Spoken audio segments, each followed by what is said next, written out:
আসসালামু আলাইকুম। আজকে আমি আপনাদেরকে দেখাবো চমৎকার একটা বিরিয়ানি রেসিপি। আমি আমার হায়দ্রাবাদের এক শেফের কাছ থেকে এই বিরিয়ানি রেসিপিটা শিখেছি, বাট কোনো সিক্রেট রাখবো না, খুবই সুন্দরভাবে এক্সপ্লেন করবো প্রত্যেকটা স্টেপ। সো দেরি না করে শুরু করছি আজকের ভিডিও। আচ্ছা, বিরিয়ানি রান্নার জন্য যেই কাজটা খুবই সিক্রেট রেস্টুরেন্টে করে থাকি, সেটা হচ্ছে চাউল পানিতে ভিজানো। আপনারা যখনই বিরিয়ানি রান্না করবেন, চাউল যদি বাসমতি চাউল হয় সেক্ষেত্রে অন্তত 45 থেকে 50 মিনিট, 1 ঘন্টা ভিজিয়ে রাখলে আরও বেশি ভালো হয়।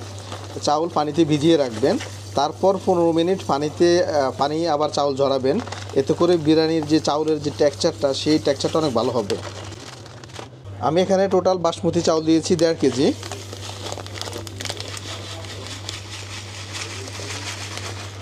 আর এই চাউলটা আমি 50 মিনিটের মতো পানিতে ভিজিয়ে রাখবো।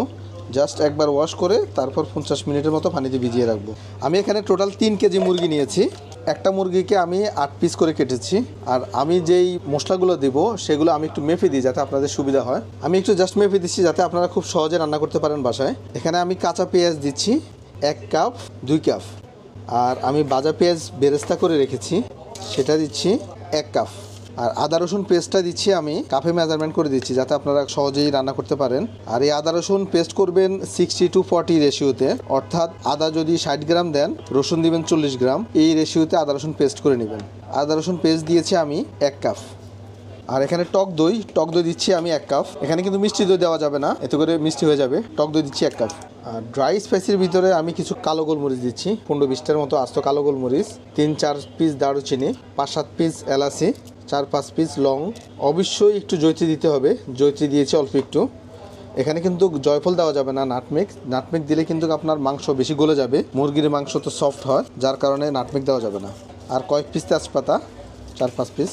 এখানে আমি সুগার দিচ্ছি 1 টেবিল স্পুন, অতিরিক্ত দেওয়া যাবে না, এটা টেস্ট ইনহ্যান্স করবে।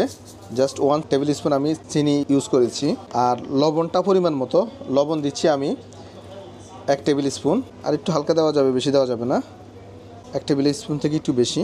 আর মরিচের গুঁড়া দিয়েছি আমি 1 টেবিল স্পুন, আরও হাফ, টোটাল 1.5 টেবিল স্পুন দিয়েছি মরিচের গুঁড়া। আর মশলার ভিতরে আমি দিচ্ছি এখানে আমার হাতে বানানো সেই বিরিয়ানির মশলা। এটা আপনারা সবাই অলরেডি ভিডিও দেখে ফেলেছেন, আর যারা দেখেন না তারা আমার পেজে দেওয়া আছে, চ্যানেলে দেওয়া আছে। বিরিয়ানির মশলা দিচ্ছি আমি 1 table spoon, 2 table spoon, 3 table spoon. এটা হচ্ছে স্ট্যান্ডার্ড মেজারমেন্ট। প্রতি কেজি মাংসের জন্য, যদি মুরগির মাংস হয়, প্রতি কেজি মাংসের জন্য 1 টেবিল স্পুন করে আমি বিরিয়ানির মশলাটা ইউজ করি। আর যদি গরুর মাংস অথবা খাসির মাংস হয়, সেক্ষেত্রে প্রতি কেজির জন্য 1.5 থেকে 2 টেবিল স্পুন। আমি জাস্ট আর 1 টেবিল স্পুন হাফ দিচ্ছি, এটা জাস্ট এক্সটার্নাল। আর অল্প একটু ধনিয়া পাতা, অল্প একটু পুদিনা পাতা।